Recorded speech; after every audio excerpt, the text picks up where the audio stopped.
Good morning and welcome to the DFS Army YouTube channel. I am Razzle11 and you can find me on X at Razzle11Grinds. Going to take a look at the pitching for today, the 6th of May. It is Tuesday. We do have a 12-game main slate ahead of us this evening. There is some weather issues to worry about, mainly just coolers actually, where it's going to be cold but rainy. Some rain in New York. Last night during the game, they thought it was going to be very similar to last night's game. Our percentages here from our weather guy doesn't quite have it on that same level, so we're going to want to pay attention as the day goes on. I tend to lean towards less rain this evening, but something we're going to want to look into, and it will come into play because at least one of the pitchers is in play in this particular game. Most of the other places, decent weather. No real winds to worry about or to rely on, that sort of thing. It is blowing in Wrigley again, but just 7 miles an hour. It's a little warmer for tonight than it was last night.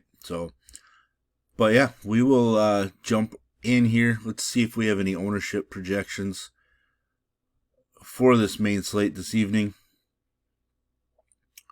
as we wait for it to load up. We do not have the pitcher percentages yet, so maybe they'll pop as I am recording this video. We will check in, but we're going to take a look at DraftKings since that is where a majority of my action is. If you do play on FanDuel, I will cut my pool in half as you do not have to be as creative. Pricing isn't as tight. You can get the stacks you want with an upper tier-ish pitcher. And a reminder, this is a first look at the pitching options. This is meant to just kind of trim down our initial pool, give us fewer names that we really have to dig into as the day goes on. Generally, on a 12-game slate, I'm probably going to eliminate 8-9 guys immediately, and then slowly start whittling down as I look into some more splits, recent forms, etc.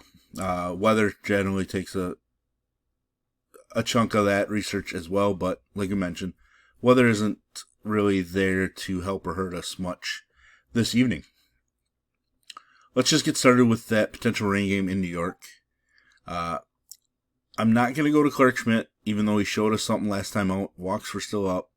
I do believe in Clark Schmidt as a long-term option. His K-prop's at 4.5 with juice on the over.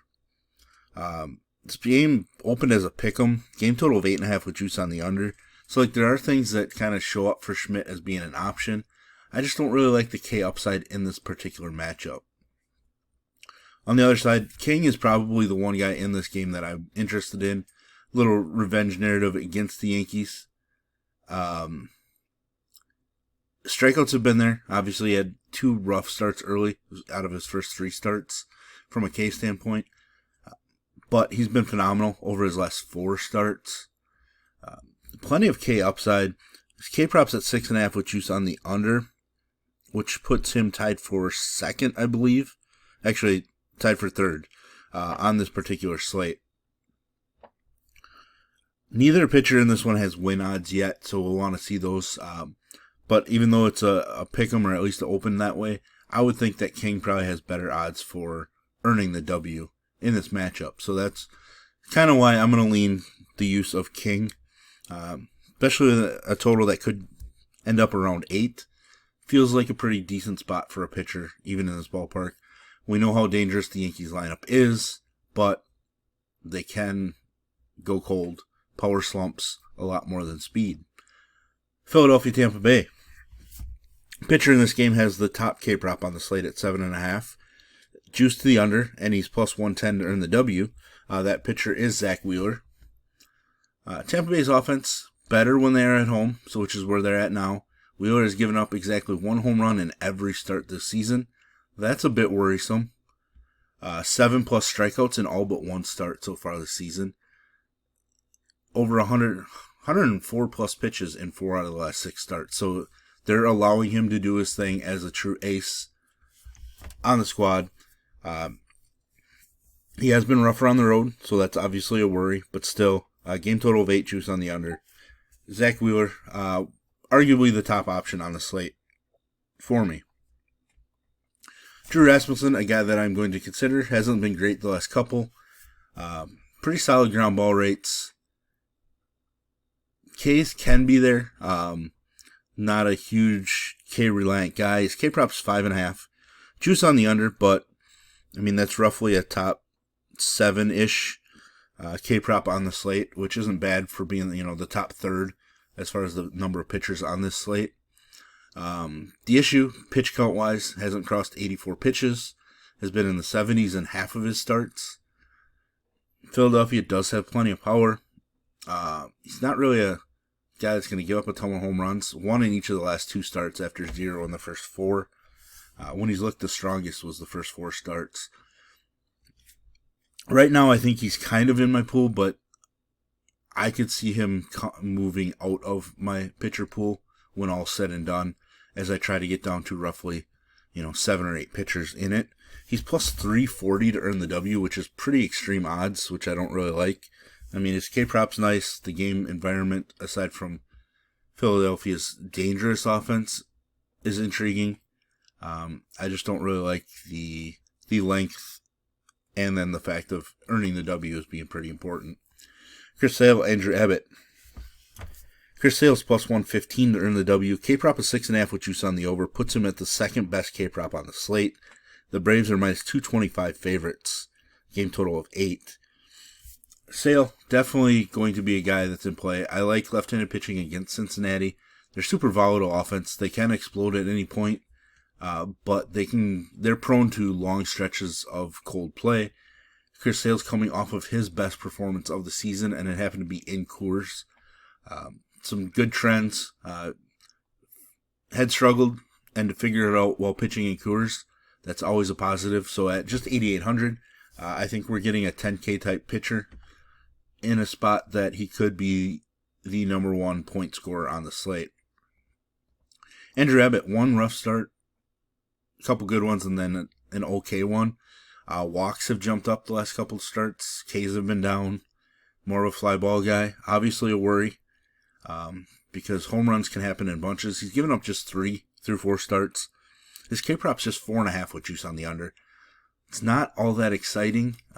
We know the Atlanta offense hasn't gotten there much this year, but I would think right now Abbott's on the outside looking in for me as far as playability, across my 300 plus lineups this evening. Minnesota-Baltimore, battle of 2 offenses that have disappointed for most of the season so far. Lopez at K-prop of 5.5 with juice on the over. Povich is 4.5 with juice on the under. Lopez plus 135 to earn the W, which I believe is 5th best on the slate, roughly, behind Wheeler, Sale, Lugo, and Paul Skeens. So, pretty strong from a earn the win standpoint. So, I think he's got to be in play because we know the Baltimore offense has struggled. Obviously, they exploded in one game against Kansas City with some home runs, etc. Lopez hasn't had that dominant performance yet this season that he will randomly have. Most of his starts have been on the road. I'm not sure what his splits were last year, if he was a better pitcher at home. Pretty strong ground ball rate. Ks just haven't been explosive yet. At some point, there's a big K performance coming. So I think tonight, certainly has a possibility of being that for a guy like Pablo Lopez. Kate Povich on the other side, former Twins prospect. Just hasn't really put it together. Strong start against Washington, but even then, 5 Ks. He had 8 Ks against Boston early in the year, but that was when Boston was striking out a ridiculous amount. Seeing him at 4.5 with juice on the under, and being plus 270 to earn the win, I think he's going to have to come out of the pool. Even though, the Minnesota offense has been kind of blah, but I think we just have to remove a guy like Povich. Coming to this game, Verlander against Ray. Obviously, wind slightly blown in. Game total just 8 in Wrigley. Not bad, but both guys have K-props of just 4.5. Verlander's juice slightly on the over, but Ray's plus 160 to earn the W. Verlander plus 245. So I think it's just kind of working against both of them despite decent pitching weather. Ray dominated against a tough Philadelphia offense, but he's generally not a big strikeout guy. So I just don't think he's going to make it. And I don't think I'm going to rely on Verlander against this tough Cubs offense. He's been better, over his last 3 starts. 2 earned or less in all of them. Averaging about 5 Ks per start. But I just don't think this is a spot that we're going to want to rely on him. At least initially. Obviously things can change as the day goes on. Some news comes out. Maybe it's a weaker Cubs lineup for whatever reason. Or the wind picks up. And then we have to consider guys in that matchup. Kansas City, it'd be Lugo for me is the one in play. Some of the White Sox bets have warmed up a little bit, but Lugo's such a massive favorite. The Royals are minus 230. He's plus 105 to earn the W, which is tied with Skeens for the best number on the slate. K-prop of 4.5 juice on the over. I just think it's such a strong spot. We are paying the highest price for him that we have all season. He hasn't been as safe as maybe he was for much of last season. But with that said, I think it's just such a strong spot that we're definitely using Lugo. I don't think we're going to go to Burke. He's had a couple of strong starts this season. We just don't really pick on Kansas City with pitching just because they put the ball in play so much. May not be a super dangerous offense from a power standpoint, but putting the ball in play, things definitely happen. And they have some speed at the top half of the lineup where runs can be created. Patrick and Wisniewski, both guys have K-props of 4.5 with juice on the under. Game total is just 8, but both guys are also plus 200 to earn the W. Might be one of those spots where we just avoid the pitching and don't really play that many bats. Kind of a middle ground type situation. Patrick crossed the 100 pitch mark, so that's very intriguing.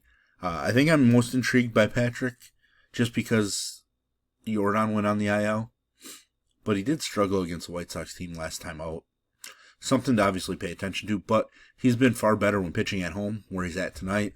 I just want to look at some of his splits, because if he's a reverse splits guy, that Houston lineup's going to be very right-hand heavy, so it's not the best spot then if he is. I feel like he started out as a reverse splits guy, so we're going to have to look into his splits, but I would guess that he's on the outside right now with a chance to enter my pool as the day goes on.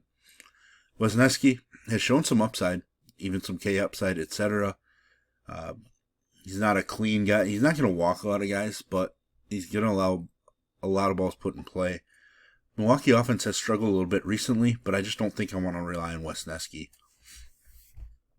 Pitt and St. Louis, I think I'm going to use both pitchers in this spot. Obviously, we talked about Skeens. He's plus 105 during the W. K-prop is 6.5. Juice on the under. So tied for third on the K-prop numbers. Game total just 7 here, and he's just a slight minus 125 favorite.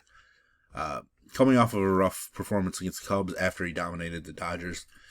Liberatore has actually been pretty steady, so I'm going to end up going to him, even though Pittsburgh got to him, despite striking out 7 times in that matchup. He's always been a guy that's intrigued. Ton of talent, was a top prospect with Tampa Bay. Was part of that Rosarena trade a few years ago. So pitching at home, he's been better as well. I think Liberatore is definitely in play. K-prop with just 4.5 though, with juice on the over. No pitchers in this game. I think it's going to get called. Not really taking pitchers in this one. I'm going to pass on pitching in this matchup. I do like Peterson a little bit because I do like left-handed pitchers against Arizona. But with Ketel Marte back, they're a little stronger offense against left-handed pitching. This last game, I can't really go to Springs. He hasn't been all that great. He's coming off a strong performance with just 1 strikeout against a weak Texas squad. He did dominate the Seattle squad to start the season, so people are going to see that. I think I'm going to avoid Springs for now, and I'm just not going to play Hancock at this point. I need to see some more consistency from him. One quick look at our projected ownership. We see Sale at the top with Wheeler and then Skeens, Pablo Lopez, King.